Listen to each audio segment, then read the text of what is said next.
Makadi vana vaMwari, tiri kukurukura nyaya yezuva reSabata.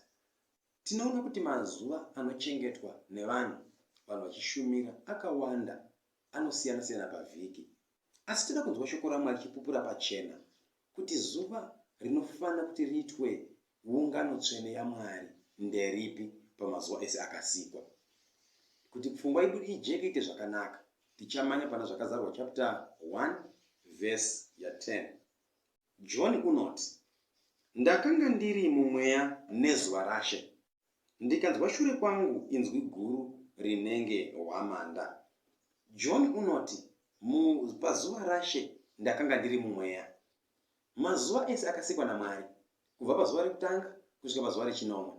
Asi John sei ari kuti pazuva raShe ndakanga ndiri mumweya? Zvinoreva here kuti John waiva mumweya zuva nezuva kusvika 7 days dzichipera? Regai zvitibatsire Bhaibheri zvibudire pachena kuti zuva raShe nderipi. Matthew chapter 12 verse 8 inoti, nokuti mwanakomana wemunhu ndiye ishe weSabatawo. Nokuti mwanakomana wemunhu ndiye ishe weSabatawo. Vhesi iri kubudisa pachena kuti John wati ndakanga ndiri mumweya pazuva raShe. Matthew obudisa oti, nokuti mwanakomana wemunhu ndiye ishe weSabatawo. Saka zuva raShe uye ishe weSabata ari Kristu. Saka zuva raKristu nderipi? Rinobuda pachena kuti zuva raShe izuva reSabata. Mubvunzo ungawapo ndewekuti saka zuva reSabata racho nderipi? Zvinofamba sei? Tinoziva sei kuti zuva reSabata nderipi? Bhaibheri richatibatsira pana mavambo. Genesis chapter 2. Toda kuverenga verse 1 kusvika pavhesi 3. Denga nenyika zvikapera saizvozvo nouzhinji hwazvo. Mwari akapedza basa rake raakaita nomusi wechinomwe. Akazorora nomusi wechinomwe pabasa rake rose raakaita. Mwari akaropafadza musi wechinomwe akauita mutsvene, nokuti wakazorora akauita mutsvene, nokuti nawo pabasa rake rose raakanga asika nokuita iye Mwari. Bhaibheri shoko raMwari kubudisa pachena kuti zuva rekuzorora reSabata rakaitwa naMwari. Rangarirai Genesis chapter 1. Mwari unosika zvose. Painopera chapter 1 munhu unosikwa. Munhu achipedza kusikwa nezvo zvasikwa zvavapo. Bhaibheri riri kuti denga nenyika zvikapera saizvozvo nouzhinji hwazvo. Mwari akapedza kusika pazvose zvaakaita nemazuva 6. Zuva rechinomwe ndokubva azorora pabasa rese raakaita. Mubvunzo wangu ndewekuti Mwari unoneta here? Mwari ungapera simba here? Asi Bhaibheri kuti Mwari wakazorora pabasa rese raakaita. Haana kungozorora chete pazuva reSabata. Pane zvimwe zvaakaita pazuva iri ranzi zuva raShe. Pazuva iri wakaitei Mwari? Wakariropafadza akariita dzvene, nokuti iye wakazorora pamabasa ake ose aakanga aita okusika saMwari. Saka mazuva vanhu vaMwari haana kufanana. Zuva reSabata rakaropafadzwa, zuva reSabata rakaitwa dzvene. Ndo kusiyana kunoita zuva reSabata nemamwe mazuva ose. Mazuva akafanana, asi iri zuva reSabata iri Mwari wakawedzera zvimwe zvinhu pamusoro paro. Wakariropafadza, wakaritsaura ndokubva riropafadza, ndokubva ritsaura, ndokubva ariita dzvene. Zvinoreva izvo kuti pamazuva ese ichokwadi, asi zuva reSabata rine chikomborero, uye zuva reSabata Mwari wakariita dzvene. Saka kurichengeta munhu ari mukati maro unowana zvikomborero zvakaringana naye zvezuva reSabata. Regai tiendere mberi vateereri. Zuva reSabata racho saka nderipi? Mwari uno wakati kudii aisa zuva iri? Iye wakazorora. Koko munhu waakasika unofanira kuitei pazuva reSabata iroro? Exodus chapter 20 ndo pataakumanya verse 8 kusvika pana 11 inoti, rangarira zuva reSabata kuti urichengete rive dzvene. Ubate mazuva matanhatu uite mabasa ako. Asi zuva rechinomwe iSabata raJehovha Mwari wako. Ngatibate apa zvakanaka. Mwari watanga achiti rangarira zuva reSabata rive dzvene. Kana chinhu chichinzi rangarira, zvinoreva kuti pane pachakambotaurwa Asi vanhu pada vanga vokanganwa, Mwari ndobva ati unoda kurangaridza vanhu vake pamusoro pezuva reSabata. Saka tichadzoka tione parakambotaurwa nezvaro kuti vanhu varangarire. Zvanzi bata nemazuva ako ose ari 6 asi zuva rechinomwe iSabata raJehovha. Mwari raJehovha Mwari wako. Usatombobata mabasa naro, iwe kana mwanakomana wako, kana mwanasikana wako, kana muranda wako, kana murandakadzi wako, kana zvipfuwo zvako, kana mweni wako uri mukati mamasuo ako. Nokuti namazuva matanhatu Jehovha wakaita denga napasi, negungwa nezvose zviri mukati mazvo. Jehovha wakaropafadza zuva reSabata akariita dzvene. Tadzoka pfungwa yatabva panayo pana Genesis chapter 2 verse 1 to 3. Mwari wakaropafadza zuva reSabata akariita dzvene. Pfungwa yatibatsira yatojeka yava pachena. Now Mwari kuri kuti panapa munhu wese rangarira zuva reSabata riwe dzvene. Rangarirai uri kutaura apa kuvana vaIsraeri. Asi pana Genesis chapter 2 paakaisa Sabata, Mwari waitaura kuna Adam naEve pasina muJudha kana muGiriki. ZvevaJudha zvakazoya manje apa Jakobho atova mupenyu. Asi pfungwa Mwari achipa Sabata raipiwa kuvanhu vose vachiri muchiuno chaAdam naEve. Saka tinoona kuti Sabata ndere munhu wese kubva pascripture iyoyi. Mwari kana achitirangarira unorevei? Zvinoreva kuti nyaya yeSabata iyi yakatanga kuna Genesis yakambotaurwa. Asi regai tione kuvana vaIsraeri vanzirangarira apa. Pane Mwari panga ambovapa Sabata here? Zvanga zvambofamba sei? Regai timanye pana Exodus chapter 16. Exodus 16 tada kutanga pavhesi ya 22.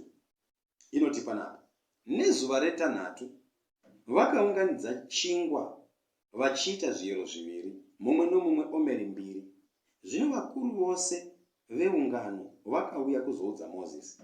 Mozisi akati kwavari, ndizvo zvataurwa naJehovha, mangwana izuva rezororo, iSabata rakatsaurirwa Jehovha. Gochai zvamunoda kugocha, bikai zvamunobika, zvose zvasara muzvivige muzvichengetere mangwana. Vakazviviga kusvikira mangwana sezvavakanga varayirwa naMozisi. Zvino izvo hazvina kunhuhwa, nehonye hadzina kuzovamo. Mozisi akati, chidyai henyu nhasi, nokuti nhasi iSabata raJehovha. Nhasi hamungazviwani kusango, munofanira kuzviunganidza mazuva matanhatu. Asi zuva rechinomwe iSabata, nezuva iro hamungavi nechinhu. Mozisi, vana vaIsraeri havasatopiwa mutemo pagomo reSinai, achifamba navo mukati merenje. Mozisi unovanyevera kuti rangarirai zuva reSabata. Mazuva airangarira vanhu vaMwari, hapana chavairima, hakuna chavaibika, asi vainhonga mana. Saka vanonzi pamana yamuchandonhonga, pamazuva 6 aya, mumwe namumwe unongonhonga chiyero chake chaanoguta, chiyero chimwe. Asi pazuva rechitanhatu, zuva rechi6, zuva reSabata roda kusvika, munhu umwe namumwe unonhonga zviyero zviviri, chiyero chezuva iroro nechiyero cheSabata. Nekuti Sabata mukandobuda kuminda kundonhonga, hamuwani mana, nekuti zuva reSabata Mwari haainaisa mana. Saka nekuda kwaizvozvo, pataverenga paya pana Exodus 20 pari kunzirangarira, kurangarira zvinhu zvavaiziva, zvavanga vatomboita mukati merenje. Saka Mwari unoramba achivarangaridza, nekuti zviri pachena kuti zuva reSabata rinokwanisa kukanganikwa, nekuti mazuva mazhinji munhu unokwanisa kuzongozora pazuva raada. Saka Mwari akaita saizvozvo. Ndinoziva kuti mupfungwa dzevanhu vazhinji matova nemibvunzo yakawanda, kuti saka kana zvichinzirangarira zuva reSabata racho nderipi? Ranzi vanozorora mariri ndiwe nemwanakomana wako, nevanasikana vako, nevaranda vako, nemweni wapinda masuo ako, nezvipfuwo zvako. Saka Mwari uri kuti paikonomi yese zvinhu zvose ngazvizorore, nekuti izuva reSabata. Saka zuva reSabata nderipi? Regai Bhaibheri ritidudzire pachena kuti tione zuva reSabata nderipi. Ndichamanya pana Mark chapter 15 verse 42. Ndabada kuNew Testament. Mark chapter 15 verse 42. Ndakundovhura pamazuva ekufa nekuvigwa nekumuka kwa Jesu. Verse 42 inoti kuvigwa kwa Jesu. Zvino ava madeko, zvarakanga riri zuva rokugadzirira, ndokuti rinotangira Sabata, Josefa weArimatea, mumwe wamakurukota, munhu wakakudzwa, iye amene wakanga achigarawo ushe hwaMwari, wakauya akapinda nokutsunga kuna Pilato, akakumbira mutumbi waJesu. Munorangarira vateereri vadiwa kuti nyaya iyi Jesu watofa. Pasi rose vanhu vanotenderana kuti Jesu wakafa nomusi weFriday. Zvinonzi musi uyu madeko akanga otoda kukwana. Bhaibheri ndobva rati sezvo rakanga riri zuva rekugadzirira, ndokuti sabata rinoda kutanga, kuti zuva rinotangira sabata. Saka zvava pachena, zuva regadziriro ndo rinotanga, sabata rovapo, mamwe mazuva achizoenda mberi. Saka musi wakafa Jesu, pasi tenderere vanhu vanotendera kuti kune inonzi Good Friday, zuva rinofadza vaKristu mazhinji panotanga zuva reEaster. Nekuda pazuva irori ndo pakafa Jesu, asi zuva ranga roda kundovira. Saka Joseph unoti sezvo sabata roda kutanga, hazvingabviri kuti sabata risvike mutumbi waJesu uri pamuchinjikwa ndobva andoukumbira kuti andoviga sabata risati rakwana. Saka Josefa unopiwa mutumbi waJesu. Mukaiverenga zvakanaka muchidzika nayo kuwana verse 44, 45, 46, 47 inobudisa pachena kuti madzimai vakandomanya kundogadzira zvinonhuhwira kuti vamanye kundozodza mutumbi waJesu. Asi nekuti sabata ranga roda kukwana, havana kuzokwanisa kuzondozodza mutumbi waJesu, ndokubva vazorora vachichengeta murayiro wesabata. Saka ndakuenda pakumuka kwaJesu, Mark chapter 16 verse 1, kumuka kwaJesu nokuzviratidza kwake. Sabata yakati yapfuura, Maria Magadharina naMaria mai vaJakobho naSarome vakatenga zvinonhuhwira kuti vaende kundomuzodza. Mangwanani nomusi wokutanga wevhiki vakaenda kubwiro zuva robuda. Vakataurirana vachiti, ndianiko uchatikungurusira ibwe pamukova webwiro? Zvino vakati vachitarira, vakaona kuti ibwe rakanga ratokunguruswa nokuti raiva guru guru. Vakapinda mubwiro, vakaona jaya rakanga rigere kurudyi, rakapfeka nguo chena yakareba. Vakavhunduka, rikati kwavari, musavhunduka, munotsvaka Jesu weNazareta wakanga aroverwa pamuchinjikwa. Wamuka hapo pano, tarirai paakanga vamuisa. Pfungwa iri kubuda vateereri, zuva resabata rakati roda kukwana, ndobva vakumbira mutumbi vakandoviga. Ndokubva vatadza kundomuzodza nekuti vakarangarira zuva resabata. Nekuda kwaizvozvo, sabata yapfuura, vakamanya nezvinonhuhwira zviya kuti vandozodza muviri setsika yavo.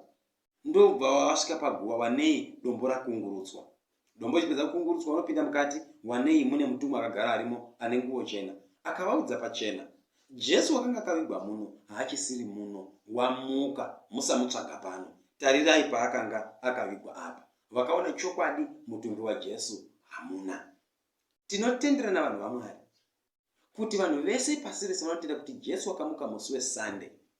Bhaibheri rati panapa, mangwanani nomusi wokutanga kwevhiki, verse 2. Mangwanani nomusi wokutanga kwevhiki ndo pavakamanya kuguva, vakasvika Jesu amuka. Saka sabata riri pakati pezuva regadziriro nezuva rekutanga kwevhiki. Zuva riri pakati pacho ndo zuva resabata. Imi munorangarira, imimi vanhu vaMwari, kuti Mwari achisika mazuva kubhuku raGenesis, kwainzi zuva rekutanga, zuva repiri, zuva retatu, zuva rechina, zuva reshanu, zuva retanhatu, zuva rechinomwe. Bhaibheri ndobva rashandisawo manzwi iwayo kuti nomusi wekutanga wevhiki Jesu wakamuka. Saka zvinova pachena kumunhu wese kuti zuva rekutanga kwevhiki rinotendwa paseso rakamuka Jesu izuva reSunday. Saka zuva reSunday haringavi sabata. Zuva riri mashure meSunday, zuva rekutanga kwevhiki, ndo zuva resabata. Zuva regadziriro pakafa Jesu, zuva reFriday, Good Friday, ndo zuva regadziriro. Saka zuva rekutanga kwevhiki Sunday, zuva regadziriro Friday. Zvinoreva kuti pakati pacho ndo pane zuva resabata. Bhaibheri ratisira pachena kuti zuva resabata musi wechinomwe, watingati nhasi Friday, Saturday watingati nhasi Mugovera, ndo zuva rechinomwe kubva paBhaibheri uye kubva pamakarenda edu atinawo. Ndinoda kuti pfungwa iri kujeka, iri kubuda pachena vateereri. Regai timanye tione kuti Jesu attitude yake panyaya yesabata yakamira sei, sezvo iye Jesu wacho ari yeMwari wakasika zvinhu zvose. Matthew chapter 5 verse 17 inobuda pachena ichiti, ini pane musoro unofadza uripo kuti Jesu Kristu wakauya kuzadzisa murayiro. Musafunga kuti ndakauya kuzoparadza murayiro kana vaprofita. Handina kuuya kuparadza, asi kuzadzisa. Jesu wakafa uyu akamuka, unotaura manzwi aya asati afa kuti handina kuuya kundoparadza murayiro kana vaprofita, asi ndakauya kundozadzisa. Vateereri, kana muri kudzimba, chero kwamunoona vhidhiyo iyi muri, munorangarira kuti kana munhu achizadzisa, toti pano ndine makapu maviri, imwe kapu iri hafu nemvura, ndotora imwe kapu ine mvura ndodira mukati mayo, ndo patinoti kuzadzisa. Rangarirai Jesu musi uya achiti, imi makanzwa kuti usaite upombwe, nekuti pachiFarisi kana pachiJudha vaiti kuita upombwe kubatwa pachiitiko chacho. Asi Jesu unoti, imi makanzwa kuti usaite upombwe, asi ini ndinoti, atongochiva mukadzi neziso rake aita upombwe naye mumwoyo make. Saka Jesu uri kuti mutemo mamunouziva ndizvo kuti anoita upombwe kubatwa pachiitiko, asi ini ndari kundozadzisa ndikupe a full meaning zvakazara zvemutemo waMwari. Watongochiva mukadzi nyangwe asina kumubata, nyangwe asina kutaura naye, kumuchiva ari uko nechekure, munhu iyeye watoita upombwe naye. Saka Jesu uri kundotipa kunzwisisa mutemo zviri nane. Saka Jesu unouyawo pamusoro pazvo kutidzidzisa zviri nane pamusoro pemutemo weSabata. Regai ndiedze kutsanangura pfungwa izvi zvakanaka Jesu achizadzisa. Matthew chapter 5 iyoyo verse 20. Jesu unoti, ndinoti kwamuri, kana kururama kwenyu kusingapfuuri kwavanyori nokwavaFarisi, hamungatongopindi muushe hwokudenga. Jesu unoti kana imi kururama kwenyu kusingapfuuri kwavanyori nevaFarisi, hamungatongooni denga. VaFarisi vanozikanwa nei mukati meshoko raMwari?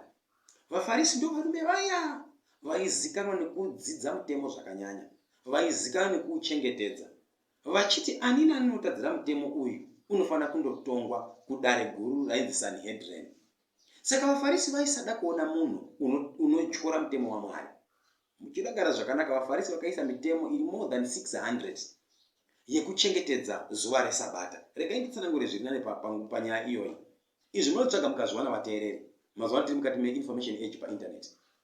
VaFarisi vakaisa mutemo wekuti munhu asatadzira mutemo weSabata, regai tiise zvimwe zvimitemo zvakawanda zvinomubatsira kuti nyangwe akaputsa izvi, paanozosvika pamutemo weSabata zvinenge zvamubatsira zvakanyanya kuti asaramba achiputsa mutemo weSabata. Mutemo wekutanga wakaisa, vaFarisi vaiti munhu akapfira mate pasi, kana kuti akasvipa mate pasi nemusi weSabata, wainzi watadza mutemo weSabata, waindotongwa kuSanhedrin, nekuti vaiti munhu iyeye washanda, wandodiridza, waita irrigation. Saka maFarisi vakaisa mutemo iwoyo.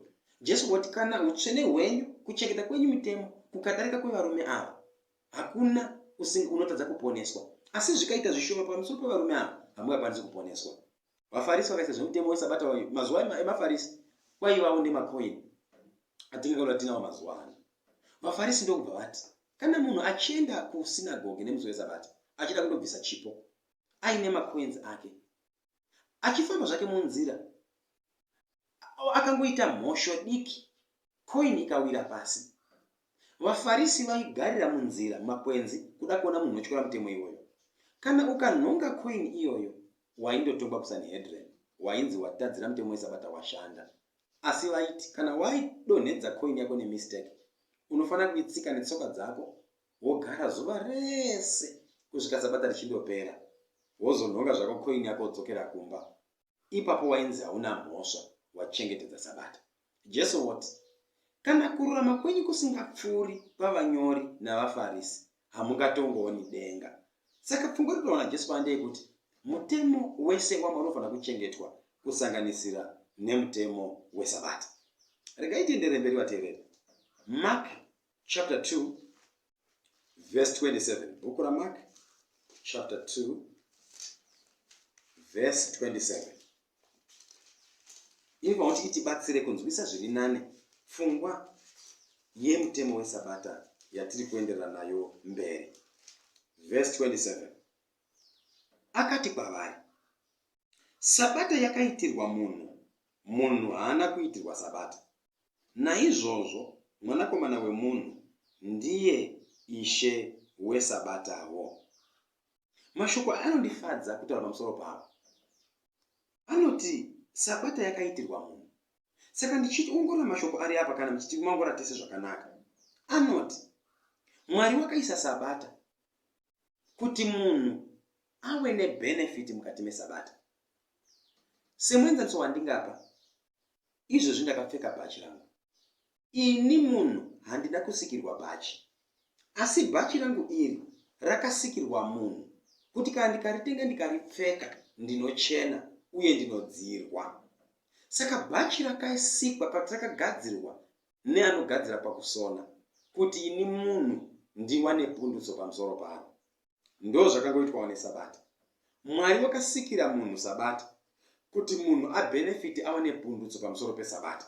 Chimwe chaakazviitira ndechekuti munhu azorore, sezvo iye Mwari akazororawo nezuva resabata.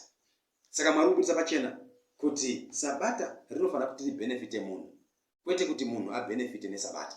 Saka sabata rakasikirwa munhu, munhu haana kuitirwa sabata, sezvo Jesu ari iye ishe wesabata iroro. Saka sabata tichirona vanhu vaMwari rinotifanira kuti isu tiwane pundutso nekurichengeta mukati maro. Tinofanira kubenefita nekupinda mukati mesabata. Kana ndichitora pfungwa yekudzoka zvanayo kumashure kuna Genesis, Mwari wakazorora musi wesabata apedza kusika.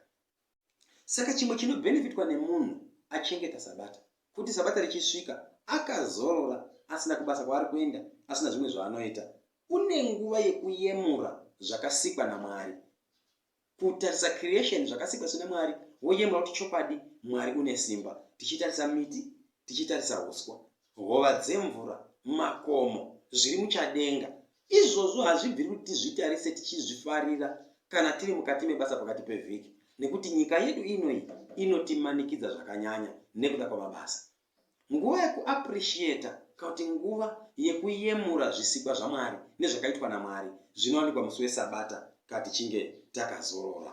Saka sabata rinofanira kuti munhu awane pundutso mukati maro. Regai tione kuti chii chimwezve chakaiswa naMwari musabata. Takwenda pana muprofita Ezekiel chapter 20. Ndopataka kumanya ipapo Ezekiel chapter 20. Ndoda kuti tiverenge verse ya 12 neverse ya 20.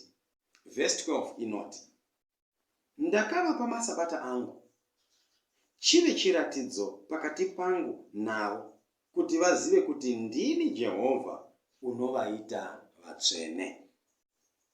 Pfungwa iyi inobuda zvakanaka mubhaibheri rechirungu. Bhaibheri riri kuti panapa ndakavapa masabata angu. So Mwari wakatipa sabata kuti rive chii? Chive chiratidzo, kana kuti ive a sign, kana kuti ive a mark, kuti isu tiuzive kuti tiri vanhu vani vaMwari, vanorima nevanofudza mombe nevarimi vane zvipfuwo zvakasiyana siyana. Munorangarira kuti nzvimbo imwe naimwe, dunhu rimwe narimwe rine maki yamunoona kuti mombe yakaiswa muchiso, kana kuti yakaiswa maki inoonekwa kuti kana tichisvika padhibha, iyi mombe iyi ndeye kuregion yakati, iyi ndeye kuregion yakati. Mwari unoti nyika yese ine vanhu ichokwadi, asi vanhu vangu ndakavapa emaki inoita kuti ndione kuti vanhu vese ava vangu ndeava, vasiri vangu ndeava. Regai ndiverenge verse 20. Masabata angu ngaave matsvene kwamuri, zvigova chiratidzo pakati pangu nemi, kuti muzive kuti ndini Jehovha Mwari wenyu. Saka Mwari uri kuti masabata angu ngaave matsvene kwamuri, muchimachengeta, nekuti ndo chiratidzo chaMwari kuti vanochengeta sabata ndo vanhu vake. Nekuti Mwari wakapa vanhu pfungwa yekusarudza kuti vamutevere kana vasamutevera. Regai ndidzoke nepfungwa iyi kubhuku raGenesis. Mwari achisika Adamu naEve haana kuvasika vari marobhoti, asi wakavapa pfungwa yekuti vasarudze zvavanoda, kunamata Mwari kana kunamata Satani. Adamu naEve vachisvikirwa nenyoka, Mwari wanga akavapa mutemo wekuti iryai mimwe miti yose, asi kuziva zvakanaka nezvakaipa musaurya, munofa zviro kwazvo. Satani ndokubva auya ndobva ati muti uyu mukaurya muchangwara saMwari. Pakaita makakato nekuti vaifana kusarudza zvavanoda. Mwari wedu haamanikidzi, ndosaka ari kuti vane saini yangu yeSabata ndo vanhu vangu. Mwari haana kumanikidza Adamu naEve kuti vamusarudze, asi vakavasiya kuti ivo vasarudze zvavanoda. Kana vasarudze zvavanoda, vanochirarama upenyu hwese nematuso esarudzo yavo. Ndokubva vasarudza kudya muchero, vakava vana vaSatani, vakava vanhu chivi chikapinda munyika yose. Asi dai vakasarudza kuteera Mwari, ingadai chivi panyika chisina kupinda. Saka Mwari unoti Sabata ndiyo sign, ndiyo mark yangu saMwari. Munoona vateereri ruoko rwangu haruna zvigunwe zvose hazvina kufanana. Pane chimwe chakatoiswa maki chekuti ndichifamba apo vadzimai vese vakandiona, nyangwe ndikatovamisa ndikavaudza kuti ndinovada, vakangoona ruoko urwu vanoziva kuti uyu munhu haasi kuvanhu vese, wakaiswa maki, munhu wemunhu. Saka nyangwe ndikava nerudo rwakura zvakadii, asi vakaona kuti une saini yeumwe munhu, hakuna uchandimirira, nekuti ndakamakwa neumwe munhu, ndatova munhu weumwe munhu. Mwari unoziva vanhu vake, wakavapa maki. Maki yaMwari ndo inova Sabata. Pfungwa inotijekera zvakanaka vateereri. Kana tikamai kuna zvakazarurwa 13, hatichaiverengi nekuda kwenguva, inobuditsawo nyaya yekuti Satani uchapawo vanhu vake maki. Kana makambonzwa nyaya inonzi munembo wechikara, haisiyo nyaya yanhasi. Iyi kana Mwari akatendera tichaikurukurazve pane imwe nguva. Saka Satani unopawo vanhu vake maki, Mwari unopawo maki.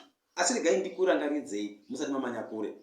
Satani naMwari, Mwari zvaanenge agadzira akaisa apa, Satani unotsvagawo chakada kufanana nacho, ndokubva achiisa pedyo kuchifananidzo chaMwari, kuti munhu akanganisike, asarudze Satani asasarudza Mwari. Saka Mwari une maki yake, Satani une maki yake. Nhasi hatingatauri nenyaya yemaki yaSatani, timbori pamaki yaMwari yezuva reSabata. Regai timanye pana bhuku raRuka chapter 4. Ruka chapter 4, totati tibate verse 16. Inotibudira pachena pfungwa yezuva reSabata. Verse 16. Takuronda nhoroondo kuti Jesu ari Mwari, nekuti vazhinji vanoparidza nhasi kuti Jesu paakauya wakatisunungura kubva kumurayiro weSabata nekumirayiro mizhinji. Ichokwadi here kubva pashoko raMwari kuti Jesu wakabvisa murayiro? Tamboverenga paya Jesu achiti, musafunga kuti ndakauya kundoputsa murayiro, asi ndakauya kundozadzisa. Ko Jesu achirarama panyika wakamboitiwo kudii pamusoro pezuva reSabata? Wakarichengeta here? Kana kuti wakasezvo iye ari Mwari haangarichengeti. Luke chapter 4 verse 16 inoti panapa, akasvika paNazareta paakanga arerwa, akapinda musinagoge nomusi weSabata sezvaisiita, akasimuka kuti arave. Inzwi rinondifadza nderekuti musinagoge nomusi weSabata sezvaisiita. It was custom yaJesu, ndo anga turi maitiro aJesu. Waiziva kuti Sabata richisvika handina kwemba ndingaenda, ndotoenda kusinagoge kundonamata nekundoshumira Mwari. Saka Jesu ari Mwari, ingadai dai akabvisa nyaya yemutemo nenyaya yeSabata, ingadai ari yekuti no, vanhu vaMwari, ini ndini Mwari, ndini Jesu, ndichakufirai manje. Kana ndakufirai, nyaya yeSabata iyi haichina basa, chinamata henyu rimwe ripi? Rimwe zuva. Asi tsika yake wakaenda musinagoge neSabata. Zvinobudisa pachena kuti upenyu hwake panyika nerufu rwake nekumuka kwakuenda kudenga haana kutongoputsa murayiro, asi wakasimudzira kunyange nemurayiro weSabata. Matthew chapter 24 verse 20 inotibatsira kuti ibudise pachena pfungwa yatida kungomanya nayo yekuti Jesu unoti kudii pamusoro penyaya yeSabata. Matthew 24 verse 20 inoti panapa, nyengeterai kuti kutiza kwenyu kurege kuva pachando kana paSabata. Nyengeterai kuti kutiza kwenyu kurege kuva pachando kana Sabata. Jesu uri kuratidza pfungwa yekuti kunyangwe iye akafa, mumazuva achateera mberi yatoenda kudenga, nyaya yesabata yaizorambazve iripo. Sei ndasimudza pfungwa ichitora vhesi iyi? Munorangara vateereri mukatotsvaga gore raAD 70 Jerusarema rakaparadzwa nehurumende yechiRoma. Paiva netemberi vakarima kuita munda. Munorangara vateereri Jesu achipa mawarnings ekuti zvichava sei kuguma kwenye kuti kusvike. Ndo imwe chapter yacho yeMatthew 24 iyi. Asi Jesu unoti nguva ichaitika izvi ine isiripo. Saka unoti pamuchazotiza muguta, kutiza kwenyu ngakusava pazuva resabata kana panguva yechando. Sei Jesu aidaro? Pazuva resabata ndo zuva reungano dzvene. Kana vanhu vakavhundutswa vanokwanisa kungobatwa vese seshiri vakaungana. Jesu unoti regai kutiza kwenyu kuitika parimwe zuva risiri resabata, kuti umwe nomwe aone mukana wekutiza kubva muJerusarema. Gore raAD 70 zvinhu zvakaitika izvi. Jerusarema rikaparadzwa. Regai tione, pane here pundutso, pane here zvakanakira kuchengeta sabata kubva mukati mebhaibheri. Tavakumanyira pana Isaiah chapter 58. Muprofita Isaiah 58 inotibudzira pachena kuti zuva resabata rakadii. Ndiri kutaura pfungwa iyi vateereri nekuti vanhu vazhinji mukati menyika vakanditeerera panguva ino vanoti zuva resabata haribikwi. Zuva resabata vanhu vanongoswa chirumbidza Mwari zuva rese. Vanofunga kuti zuva resabata rinovasungirira. Vazhinji vanoona zuva resabata sekunge ipunishment. Zuva resabata vazhinji rinoita kuti vasungikane vasafara. Asi regai tizwe mushoko raMwari kuti Mwari achiisa zuva resabata waida here kuti afikise vanhu varege kufara. Isaiah 58 verse 13 ndo patichatangira kusvika painopera 58 inoti, kana uchidzora gumbo rako pazuva resabata kuti urege kuita zvaunoda pazuva rangu dzvene, uchiti sabata izuva rinofadza, uchiti sabata izuva rinofadza nezuva dzvene raJehovha rinofanira kukudzwa, uchirikudza usingaiti zvaunoda kana kutsvaka zvinokufadza kana kutaura mashoko ako, ipapo uchafarira Jehovha kwazvo. Neni ndichakufambisa panzvimbo dzakakwirira dzenyika, ndichakugutisa nenhaka yababa vako Jakobho, nokuti muromo waJehovha wakataura izvozvo. Pfungwa iyi inondifadza. Sabata kurichengeta chikomborero, it's a blessing. Bhaibheri rikubudisa pano kuti mazuva ese takapiwa mazuva matanhatu ekuita basa nekuita zvezvo zvatingada, asi zuva rechinomwe izuva raJehovha. Mwari kuti pazuva iri kana ukadzora gumbo rako kuti usaende kubasa, ukadzora gumbo rako usaende kumafaro ako, asi ukandoungana paungano tsvene nevamwe uchiti sabata izuva rinofadza, zuva raJehovha, Bhaibheri rati ipapo uchafarira Jehovha kwazvo. Ndopfungwa yekutanga. Kana uchida kufarira Jehovha, chengeta zuva resabata. Upenyu hwese ukati zuva rimwe narimwe unongoita zvako zvaunoda usina kupa Jehovha nguva yake, hauna nguva yekumuziva nenguva yekumufarira, nekuti hausi kuchengeta zuva rake resabata. Yoendera mberi yoti uchafarira Jehovha kwazvo. Jehovha ndobva ati, neni ndichakufambisa panzvimbo dzakakwirira dzenyika.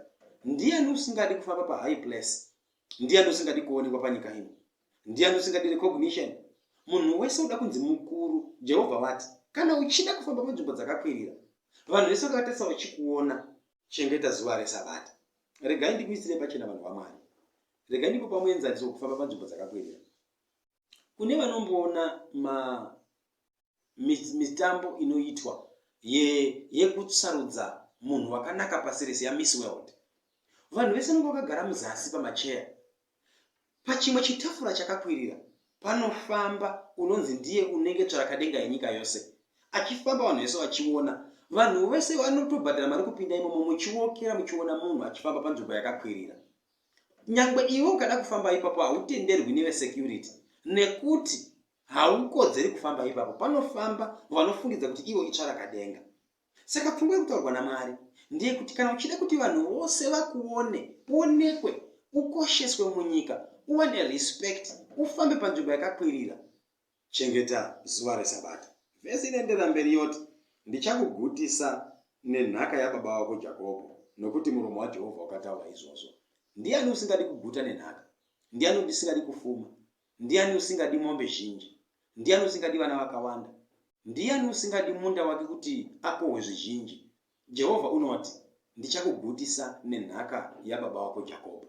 Rangarai Jakobho achibva kwaLabhani, waiva nezvipfuwo zvizhinji, nemombe zhinji, nemakwai, nemakamera, nembudzi, nevana. Mhuri yake yakakura. Mwari akazomuchinja zita akati, kubva nhasi wakunzi Israeri. Ndiye Jakobho tinoona zvake. Israeri ikava rudzi rwaMwari. Saka Mwari uri kuti, ndoda kukugutisa nenhaka yababa wako Jakobho, unzi munhu waMwari, uwane maki yaMwari. Zvinobva bedzi kana munhu achengeta Sabata. Saka Sabata izuva rinofadza, izuva Mwari raanotipa zvikomborero. Regai ndipotarisa panapa kuti saka chii chakazoitika kuti nyaya yeSabata iyi irisachengetwa? Zvakambofamba sei? Nekuti kwaIsraeri nyaya yeSabata waisotombowa mubvunzo. Munhu wese aiziva kuti Sabata izuva rechinomwe. Tariongorora pati kaona kuti Saturday kubva pakalendera runhasi ndo zuva reSabata. Asi mazuva ano zvarashika. Munorangarira mukati menyika yatikurarama vanhu vaMwari kuti vamwe vanonamata musi wesvondo, vamwe musi wemande, vamwe chipiri, vamwe chishanu, vamwe china, depending nepavanoda. Asi Bhaibheri rati zuva rechinomwe iSabata raJehovha, kwete Sabata ravanhu kana Sabata ramachechi. Kana uchida kuva munhu waMwari, chengeta zuva rechinomwe, zuva reSabata raJehovha. Asi kana uchida kuva munhu weumwe munhu, enda unochengeta Sabata ramachechi. Regai tiendere mberi nepfungwa yedu yeSabata. Chii chakaitika kuti vanhu vose vasateera Sabata raMwari? Ko vadzidzi vaJesu achifa vakasara vachidii pamusoro pepfungwa yeSabata? Regai timanye pana Mabasa avaPostori chapter 13, tichatanga verse 13 ndoenda paverse 42. Verse 13. Zvino Pauro nevaiva naye vakabva Pafosi ndokusvika Pega muPamfiria. Johani akabva kwavari ndokudzokera Jerusarema. Asi ivo vakabva Pega vakasvika Antiokia paPisidia, vakapinda musinagoge nezuva reSabata ndokugara pasi. Pfungwa iri kubuda vatererende kuti kunyangwe nevaapostoli vaJesu tiri kuona panapa Pauro nana Johani vamwe vese vanga navo vachifamba, vaitosanganawo nevamwe vachindopinda kereke kundoshumira nezuva reSabata. Verse 42. Zvino vakati vachibuda musinagoge, vakakumbira zvikuru kuti vaparidzirwezve mashoko iwaya neSabata rinotevera.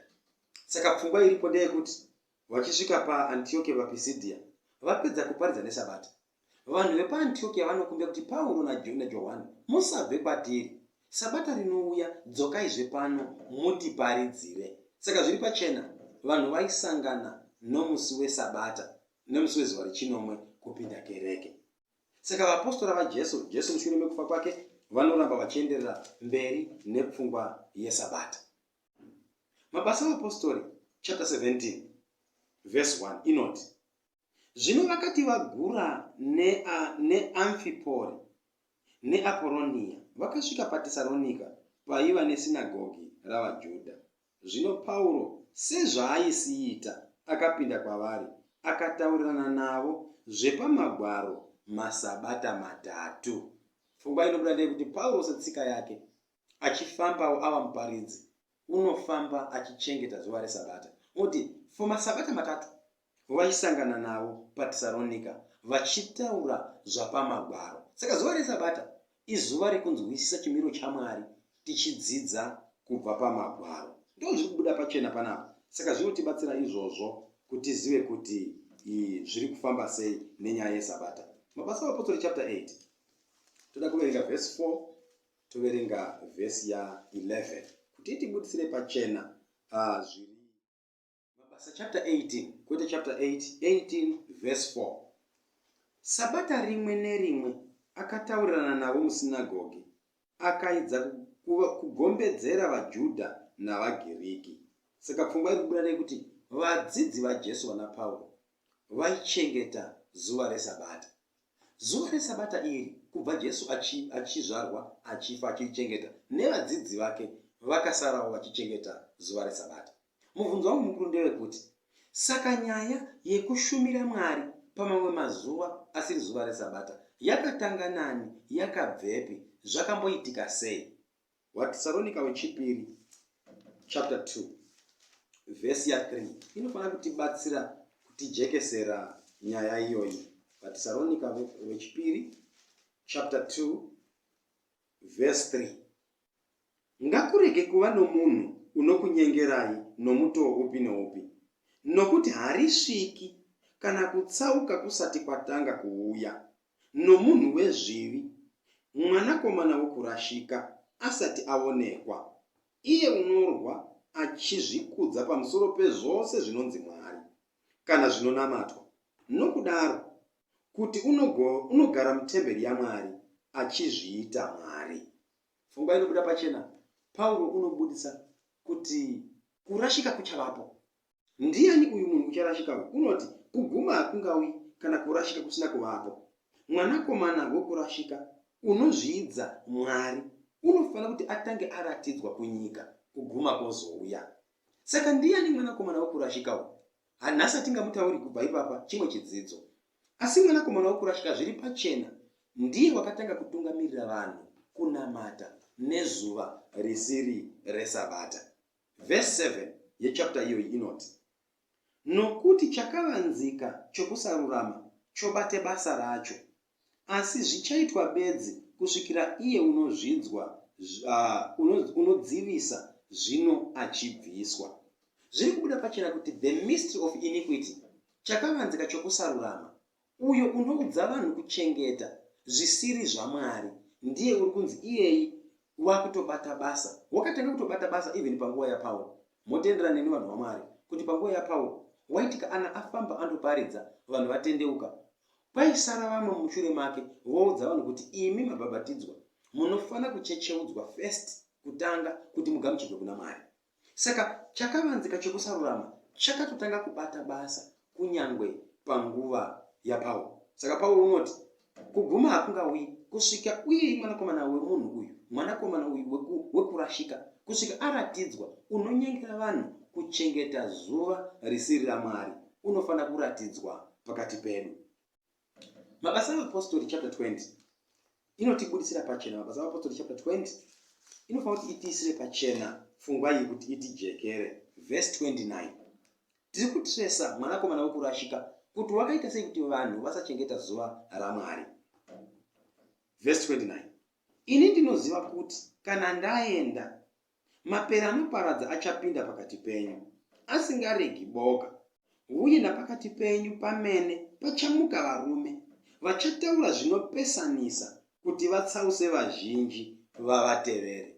Pauro unobudisa pfungwa iyi zvakanaka achitaura nevanhu vekereke yepaEfeso. Unoti kana ini ndazoenda, pakati penyu pachamuka mapere anoparadza achapinda pakati penyu, anoparadza boka haangariregi. Pachamukazve varume vamwe pakati penyu vachadzidzisa dzidziso dzinopesana neshoko raMwari. Kana vadzidzisa dzidziso idzi, vachaita kuti vanhu vazhinji vavatevere, vanhu vasatevera Mwari.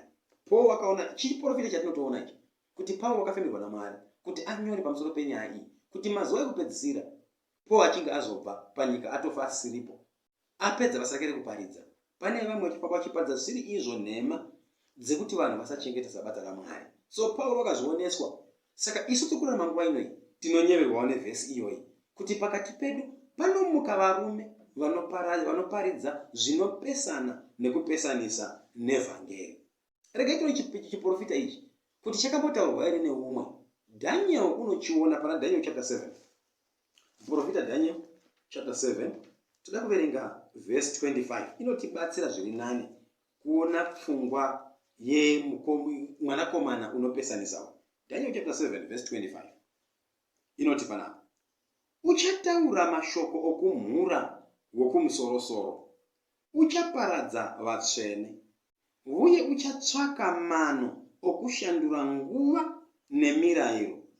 Ivo vachaiswa mumaoko ake kusvikira nguva imwe nedzimwe nguva nehafu yenguva. Ndinofarira pakutaurwa nemuprofita Daniel. Daniel ukutaridzwa zvinhu zvichaitika kumapedzisiro. Daniel zvamunoratidza wanapuwa ungasatombowapo panoratidza Daniel apa. Daniel unoratidza zvinhu zvipi? Unoti kune umwe uchazomuka pakati penyu uchamhura wekumusoro-soro, yakuti pachirungu blasphemy. Kumhura kudii? Ndichataura zvinhu zvitatu. Chinonzi kumhura chekutanga, kushandura mutemo waMwari, kuti Mwari akaisa mutemo. Munhu unoachidzidzisa kuti mutemo waMwari hauna basa.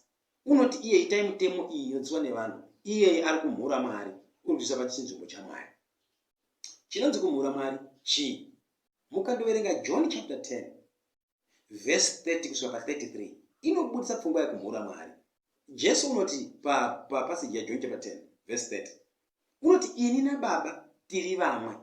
Zvinonzi maFarisi vakamutenderedza vakatanga kumun'una mukati memwoyo yavo nemupfungwa kuti uyu unongozviti iye naBaba wakafanana sei, saka ngatimutake nemabwe. Jesu unoona zviri mumwoyo mavo oti kumutakiri muda kunditakirei nemabwe? Kana ndaita zvakanaka munditakirei, kana pane zvandakaipa revai tinzwe. Ivo vanoti nemanzwi akanaka nemashoko awataura akanaka hatingakutaki, asi nekuti iwe unozvidza Mwari uri munhu, izvozvo wamhura Mwari, tinokutaka nemabwe. Ndo blasphemy iyi. Saka pane munhu uchauya unodzidzisa vanhu kupoka nemutemo waMwari, uyezve unozviisa panzvimbo yaMwari, unozviti iye ndiye Mwari, unozviti iye unoregerera zvivi, basa raMwari. Iyeye munhu iyeye ndio uri kunzi uchamuka unodzidzisa vanhu kupokana nemutemo waMwari. Uyu haasiri munhu as an individual, asi masystem ekunamata akaiswa nemuvengi Satani panyika kuti vanhu vabviswe pakunamata Mwari zvakaperera. Regai tidzidze tiende mberi. Saka Daniel unoona pfungwa yekuti zvichatoitika izvi. Maybe regai titsanangure zvishoma papfungwa iyoyi. Nyaya mutemo waMwari kuti wakashandirwa sei ndio toda kuti tibate. Asi pataurwa pfungwa mbiri. Zvanzi iyeyu kana achiuya unomhura Mwari uyu uchatsvaka mano okushandura nguva nemirayiro. Regai nimbodzoka panyaya yenguva. Nguva yakashandurwa here? Regai titsike papfungwa iyi. Izvezvi vateereri munotenda kuti muchida kuti nguva inotanga nguva nekupera nguva, kuti zuva a day rinotanga papi. Vazhinji vanotenda kuti day rinotanga na 12 midnight vanhu vakarara. Zvinotoda wachi ndio painochinja yoti am. Kana ava 12 masikati yochinja yoti pm. Saka zuva rinonzi rinotanga 12 midnight pakati nepakati peusiku vanhu vakarara, rinopera zvine pakati pechii peusiku vanhu vakarara. Izvozvo ndio kudzidzisa kwenyika. Asi Mwari haadzidzisi achidaro. Regai timanye tiverenge kubva mukati meshoko raMwari kushandurwa kwaitwa nguva. Ukaenda mushoko raMwari kuna Genesis chapter 1 verse 5 inobudisa pachena kuti madeko akavapo, mangwanani akavapo, zuva rimwe. Verse 8 inoti madeko akavapo, mangwanani akavapo, zuva repiri.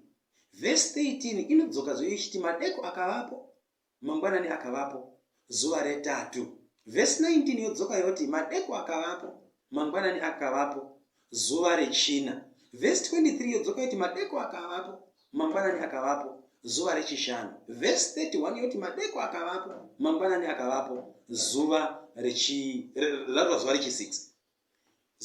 Mukatera mavhesi esandataura aya, zuva rinotanga pamadeko pasunset, richipera zvepamadeko 24 hours dzapera. Kumaka nguva yaMwari hakudi wachi, kunongoda kutarisa bedzi ngokuti kuti zuva rotovira. Zuva richingovira chinotangisa zuva madeko. Saka vazhinji vakanditeerera vane tsika yekupemberera gore idzva pakati peusiku. Asi Bhaibheri rinobudisa pachena kuti nguva zuva rinotanga panovira zuva madeko, mangwanani nozovapo zuva ropera. Saka chokwadi kune vakachinja nguva. Saka regai tione kuchinjwa kwemurayiro kuti chii chakaitika. Mese motenderana neni kuti pakushandurwa kwenguva, nguva yatinoshandisa izvozvi, wachi dzatinoshandisa, tese tinoenda mazwi echirungu zvinhu zvose zvinodzokera kuRome. Everything dates back to Rome.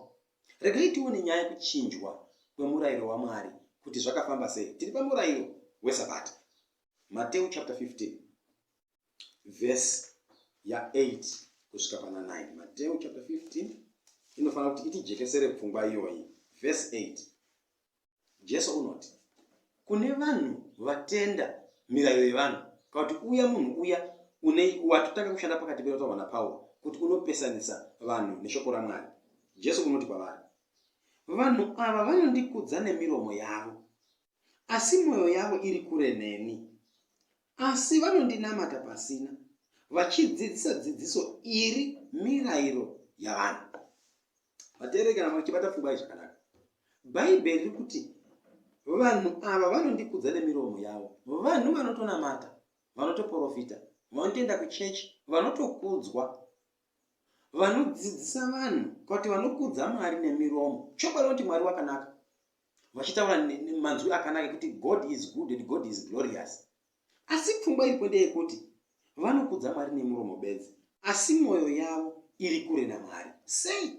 Nekuti Mwari unoti zuva reSabata izuva rechinomwe, ivo vanoti zuva reSabata izuva rechishanu, vamwe vachiti zuva reSabata izuva rekutanga kwevhiki, vamwe vachiti zuva reSabata izuva rechitatu. Vari kunamata Mwari, asi mwoyo yavo iri kure naMwari. Nekuti zvakataurwa naMwari havadi kuzvitora zvese zvakadaro, vanotora zvimwe vosiya zvimwe. Saka Jesu unoti vanondinamata nemiromo bedzi, asi mwoyo yavo iri kure neni. Verse 9, Jesu oti asi vanondinamata pasina, vachidzidzisa dzidziso iri mirayiro yavanhu. Saka murayiro wekuchengetwa kwerimwe zuva risiri zuva rechinomwe reSabata, mirayiro yavanhu, hausi murayiro waMwari. Jesu wakazviona kare kuti zvichaitika kana uyu mwanakomana unopesanisa vanhu neshoko raMwari achinge azomuka panyika. John chapter 8 verse 32 inofanira kuti itibatsire kujekesa pfungwa iyi zvakanaka. John chapter 8 verse 32. Iyo tisati taiverenga, ndoda kudzoka papfungwa yekuti vanhu ava vanondinamata nemiromo bedzi, asi mwoyo yavo iri kure kwandiri. Regai nhoroondo iri mukati menyika itibatsire kutitsanangurira kuti nyaya yekuchinjwa kwezuva raMwari zvakaitwa nani uye zvakaitika kupi. Ndanga ndichiverengawo zvimwe zvinyorwa zvinotibatsira kuona pfungwa iyoyi. Pane vanyori vakawanda vanda ndichiverenga. Mumwe munyori wanda ndichiverenga panapa akanyora bhuku rinonzi Encyclopedia Britannica 9th edition article Sunday. Bhuku iri mukandotsvaga paintaneti munoriwana, mutozviverengerawo kuti chii chakaitika. Munyori unoti nyaya yekushanduka kweSabata zvakanyanya kuitwa nemurume ainzi Constantine, aiva murume mutongi weRoman Empire, ainzi Constantine, gore ra321 AD. Murume uyu wanga asingatendi, wairama muchinamato chisingadi Mwari chinonzi paganism, pagan Rome. Achiita kudaro, murume uyu gare wakazofunga kutendeuka kuva muKristu. Ndobva atora dzidziso dzese dzechipagani ndobva auya nadzo muchechi, kusanganisira nekubviswa kwezuva reSabata, achiti ngatinamatei paganism, kuti vanhu vasinganamati Mwari panguva iyi vainamata zuva. Ndosaka vakamanya kuti maKristu ese vanofanira kunamata pazuva reSunday. Sunday zvinobva panyaya kuti Sunday, sun worship, kunamatwa kwaMwari wezuva. Mukaiverenga pfungwa iyi zvakanaka. Pane rimwe bhuku zvanda ndichiverenga panapa rakanyorwa nenonzi Heffer's History of Councils of the Church, volume 11, page 316. Inobudisa pfungwa yekuti Sylvester, bishop weRome, mugore ra314 AD kusvika gore ra337 AD, ndiye wakashandura. He officially changed the title of the first day, calling it the Lord's Day. Wakashandura zuva rekutanga kwevhiki akati ndiro zuva raMwari. Marangariro erevhesi atatanga nayo zvakazarwa chapter 1 verse 10 yanzi naJohn, ndakanga ndiri mumweya pazuva raShe. Sylvester, bishop weRoma, mugore ra314 AD ndiye wakati zuva rekutanga kwevhiki ndo rakunzi zuva raMwari. Iye unoti isu maKristu ese pasi rese havachafaniri kurarama samaJudha. Isu takufanira kurarama samaKristu. MaJudha ndivo veSabata. Asi tabata pfungwa mubhaibheri yati Genesis chapter 2, Sabata raisava ramaJudha, Sabata ndere vanhu vose vakabva pachiuno chaAdhamu naEve. Ndanga ndichiverenga murume anonzi Cardinal Gibbons akanyora bhuku rakanzi In the Faith of Our Fathers, edition 1892, page 111. Murume uyu unonyora zvinondifadza panapa. unoti munhu akavhendenura bhaibheri rese iri kubva kuna Genesis kusvika kuna zvakazarurwa, hakuna kana mutsara umwe unobudisa pachena kuti Sunday, zuva rekutanga kwevhiki, ndiro sabata. Hakuna kana vhesi imwe. Kana paine anenge aiwana yakadaro, tinosunga kuti tisheye tese, Mwari achitibatsira. Unoti kuterwa kwezuva reSunday kuti riwe sabata zvakaitwa nevaRoma, hazvina kuitwa naKristu pachake. Saka pfungwa vana vaMwari dai ngakujekerai ive pachena. Mumwe munyoro ndichiverenga anondibudisa nyaya inonakidza iyoyi, achiti vaRoma ndo vakazviita izvi, vakati zuva raMwari tava kutochinja, tava kunamata zuva reSunday. Ndisati ndaverenga vhesi yangu yekupedzisira, ndinezve mumwe munyori wanga achibvunza kuti saka makereke mazhinji chii chakaitika kuti vagamuchire zuva iri reSunday. Munyori ndachiverenga unoti kana mucharangarira pamakore anonzi madark ages, kubva pagore ra538 AD kusvika pagore ra1798 AD, munoronga kuti makore iwayo panoti pane makore anokwana 1260 years. Pamakore iwayo anotaura 1260 years ndo pakashandurwa mitemo mizhinji, apo sangano rechiroma richitungamirirwa napapa napope vachiisa dzidziso dzavanhu vachibvisa mutemo waMwari. Dai ndaiva nenguva, dai ndaiva nechibhuku chinonzi Catechism, taichiverenga tese muone kusiyana kwakaita mitemo iri muCatechism nemitemo iri muna Exodus chapter 20. Maybe regai ndingodurumura zvishoma. Exodus chapter 20 kubva pavhesi 1 muchidzika nayo inotibudisa mitemo 10 yese. Mukaenda kuCatechism, mutemo wepiri waifanira kufanira uri mubhaibheri wekuti usawane chaungapfugamira chemfanzo chinhu chiri kudenga kana panyika, hauchauwani muCatechism. Mutemo wechitatu mubhaibheri wekuti usareva zita raMwari pasina ndo mutemo wepiri muCatechism. Saka zvoreva kuti mutemo wepiri webhaibheri muCatechism hautowaniki, wakabviswa. Mutemo wechina mubhaibheri kuti rangarira zuva reSabata ndo mutemo wetatu muCatechism yechiroma, nhasi mukandoiverenga. Saka nekuti vakabvisa mutemo wepiri, vakasara vane mitemo 9 chete, haisiri 10 yakafanira iri mubhaibheri. Mutemo wechi10 wekuti usachiva, ivo vakandoutsemura kuti ive miviri kuti 10 ikwane. Wechi9 wavo unoti usatongochiva ng'ombe yokwako. Wechi10 unoti usatongochiva mukadzi wehama yako. Saka zvinoreva kuti pa 1260 years anambotaura idzi pakashandurwa zvizhinji, pachiiswa dzidziso dzavanhu, pachibviswa dzidziso dzaMwari.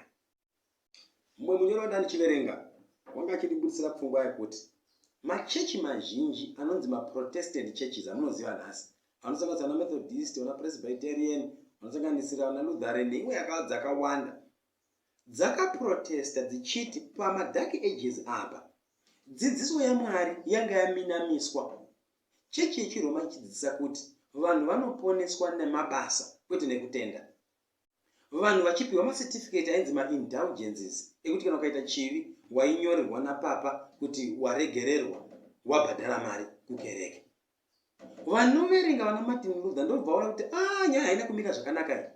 Bhaibheri rinobudisa pachena kuti munhu unoregererwa nekutenda kuna Kristu pasina chimwe chinhu chaaita, pasina chaabhadhara, chipo chinopiwa naMwari pachena. Saka varume vakatanga kunyora zvinyorwa zvizhinji vachizivisa vanhu, nekuti panguva yamadark ages bhaibheri raisatotenderwa kufamba naro, ranga rakatovigwa kusvika Martin Luther azoriwana ari pachikoro akaverenga, ndokuzotanga kunyora zvinyorwa izvi. Navakaona John Calvin, vana Martin Luther, vana John Wesley wehwisiri yatinoti hwisiri nhasi, vakanyora zvinyorwa zvizhinji zvaiprotesta kuti zvaipokana nedzidziso yapapa panguva yemadark ages 1260 years. Now, chinozondishamisa pakudzidza kwenyaya iyi, mumwe munyoro andichiverenga panapa unoti mukandobvunza maprotestant churches mazhinji vanotopupura kuti chokwadi zuva reSabata mugovera, zuva reSunday rakaiswa neRoman Catholic Church. Regai nditaure mumwe Methodist pawakabvunzwa mubhuku rakanyorwa nemurume anonzi Clovis Chapel mubhuku rakanzi 10 Rules for Living, page 61. WekuMethodist vanobvunzwa kuti ko sei maProtestant churches ese vachichengeta zuva resvondo vasingachengeti zuva resabata? VeMethodist vanopindura vachiti hatina chikonzero chatinochengeta nacho zuva rekutanga revhiki. Hakuna murayiro unodaro, asi murayiro waMwari unotisungira kuchengeta zuva rechinomwe.